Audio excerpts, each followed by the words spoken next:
Gurugram police की माने तो पुलिस ने खेड़ा खुरामपुर के रहने वाले प्रवीण यादव को गिरफ्तार कर लिया है। उसके द्वारा ठगी की गई 125 करोड़ रुपए में से 13 करोड़ 81 लाख 26 हजार बरामद कर लिए गए हैं। मगर सवाल अभी भी यह उठ रहा है कि आखिर कैसे इस प्रवीण यादव ने फर्जी एनएसजी का अकाउंट बनाया और उसमें लंबे समय तक लोगों को ठगी का शिकार बनाया।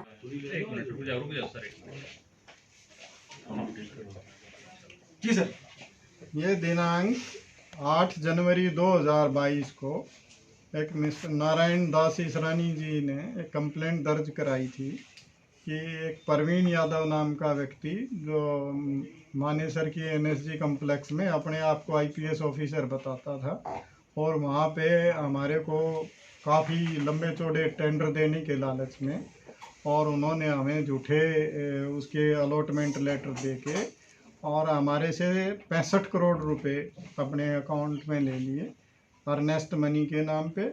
और उसने ये सारा फर्जी अकाउंट अपनी बहन जो ऋतुराज एक्सिस बैंक में मैनेजर है उसकी मदद से ये फर्जी अकाउंट खुलवाया और इस तरह से करके उसने 65 करोड़ रुपए की हमारे साथ ठगी की है। इसकी इन्वेस्टिगेशन करते हुए हमने कमिश्नर ऑफ पुलिस श्री के राव ने एक एसआईटी का गठन किया मेरे नेतृत्व में और उसमें और इंस्पेक्टर्स थे और हमारी क्राइम यूनिट मानेसर थी ईओडब्ल्यू सेल। हमने इन्वेस्टिगेशन करते हुए उसमें जो मेन उस एक्यूज था मिस्टर प्रवीण यादव उसको हमने गिरफ्तार किया है।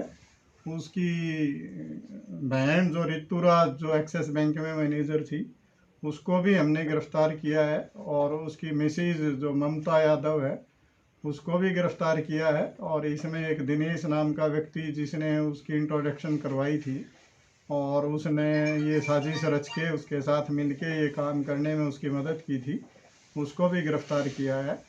हमने इसकी गिरफ्तारी के बाद इससे 13 करोड़ 81 लाख रुपए नगद बरामद किए हैं और आज हम इसको कोर्ट में प्रोड्यूस करके और आगे पुलिस रिमांड सीख कर रहे हैं। इस संबंध में और भी 3 एफआईआरें दर्ज हुई हैं जो एक मिस्टर देवेंद्र यादव ने और एक मिसेज जैन ने दर्ज करवाई हैं। उनकी भी इन्वेस्टिगेशन की जा रही है और टोटल मिला के 125 करोड़ के करीब का ये एलिगेशन है कि इसने गबन किया था जिसकी हम जांच कर रहे हैं और उसके सारे तथ्य को जुटा के और हम इसमें आगे की इन्वेस्टिगेशन करते जा रहे हैं। सर क्या हैदराबाद या कहीं और कोई ऐसा कैंपस बनाने की बात भी इन्होंने कही थी? अभी इन्वेस्टिगेशन में ये भी सामने आया है, पहले तो सारा यहीं की बात थी लेकिन अब लास्ट में इसने कुछ लोगों को ये भी कहा था कि हमारा हैदराबाद में कम्प्लेक्स है वहाँ पे भी काम करवाना है और उसी बात पे उनको शक हुआ। उन्होंने पता कराया कि वहाँ पे कोई काम होना है या नहीं, इस बात को ही लेके उनको शक हुआ और उन्होंने पुलिस में कंप्लेंट। इनसे कुछ गाड़ियाँ भी बरामद की हैं सर? हाँ, ये काफ़ी लग्जरी गाड़ियाँ रखता था और उनमें से 4 गाड़ियाँ हमने बरामद की हैं और कुछ और गाड़ियाँ भी हम बरामद करने जा रहे हैं। ये BMW, कैंपस, मर्सिडीज़, इस तरह की जो मस्टर्ड, इस तरह की जो बहुत महंगी महंगी गाड़ियाँ थी वो यूज़ करते थे और लोगों को ये दिखाने के लिए कि मेरे पास काफ़ी पैसे हैं ताकि उनका लोगों का इन पे विश्वास बना रहे और इसी का झांसा देके ये इनसे ठगी करने में कामयाब। एनएसजी के कुछ फर्जी लेटर हेड का भी इन्होंने ये बताया जा रहा है कि इस्तेमाल करने की कोशिश की थी। एनएसजी के फर्जी कागजात बना के इन्होंने बैंक अकाउंट खुलवाया और उसी के आधार पे इन्होंने बिड के उनको लोएस्ट बिड दिखा के और उनको टेंडर का प्रलोभन दिया कि हम आपको ये वर्क ऑर्डर हम आपको अलॉट कर रहे हैं। तो ये सारा उसके नाम पे ही खेल इन्होंने किया और वो लोग इनके झांसे में आ गए। इसकी बीवी का क्या कुछ रोल था सर इस पूरी ठगी में? मैंने बताया कि इसने अपनी एक फर्म बना के उसका अलग से एक अकाउंट खुलवाया हुआ था और जो ये पैसा एनएसजी के अकाउंट से उस अकाउंट में ट्रांसफ़र करवाते थे और उसमें इनकी जो पत्नी थी वो डायरेक्टर थी। ठीक है सर, प्रोसीजर दिया गया था। ये मानेसर कम्प्लेक्स में पहले वहाँ पे डेपुटेशन में थे, ये एक्चुअल में बीएसएफ में डिप्टी कमांडेंट के रैंक पे तैनात हैं और वहाँ रहते हुए ये शेयर मार्केट में काम करते थे और वहाँ इनको नुकसान हुआ और नुकसान के बाद इन्होंने इस तरह की रणनीति बनाई और ये फर्जी अकाउंट खोल के लोगों को ये कह के कि यहाँ में मानेसर कम्प्लेक्स में एक रोड बनाना है, कुछ स्टाफ क्वार्टर बनाने हैं, कुछ और बाकी कंस्ट्रक्शन का काम करवाना है, तो उसके लंबे चौड़े टेंडर का उनको प्रलोभन दे के और इस तरह से लोगों के साथ इन्होंने ठगी की। अब किस किस को गिरफ्तार किया और किस किस की क्या क्या भूमिका थी, क्या कुछ इनसे बरामद किया गया है सर? इसमें जो मेन अक्यूज्ड है मिस्टर परवीन यादव, उनकी मिसिज है ममता यादव, उनकी बहन ऋतुराज यादव और मिस्टर दिनेश को हमने गिरफ्तार किया है।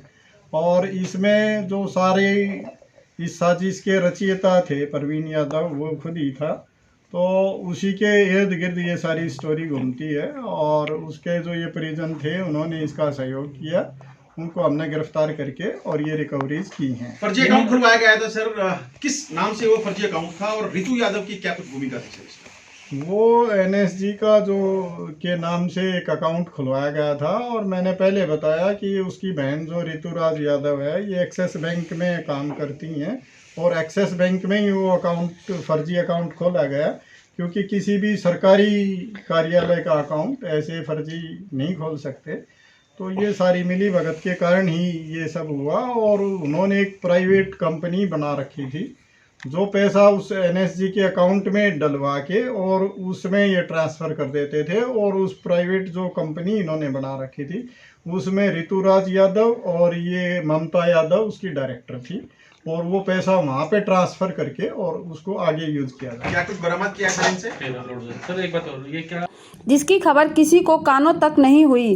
फिलहाल पुलिस ने इस मामले में 4 आरोपियों को गिरफ्तार कर लिया है और उन्हें जिला अदालत में पेश कर अदालत से इनका रिमांड मांगेगी, ताकि इनसे और भी तरीके खुलासे हो सकें और पैसे भी बरामद किए जा सके। गुरुग्राम पुलिस की माने तो पुलिस ने खेड़ा खुरामपुर के रहने वाले प्रवीण यादव को गिरफ्तार कर लिया है। उसके द्वारा ठगी की गई 125 करोड़ रुपए में से 13 करोड़ 81,26,000 बरामद कर लिए गए हैं। मगर सवाल अभी भी यह उठ रहा है कि आखिर कैसे इस प्रवीण यादव ने फर्जी एनएसजी का अकाउंट बनाया और उसमें लंबे समय तक लोगों को ठगी का शिकार बनाया, जिसकी खबर किसी को कानों तक नहीं हुई। फिलहाल पुलिस ने इस मामले में 4 आरोपियों को गिरफ्तार कर लिया है और उन्हें जिला अदालत में पेश कर अदालत से इनका रिमांड मांगेगी, ताकि इनसे और भी तरीके से खुलासे हो सके और पैसे भी बरामद किए जा सके।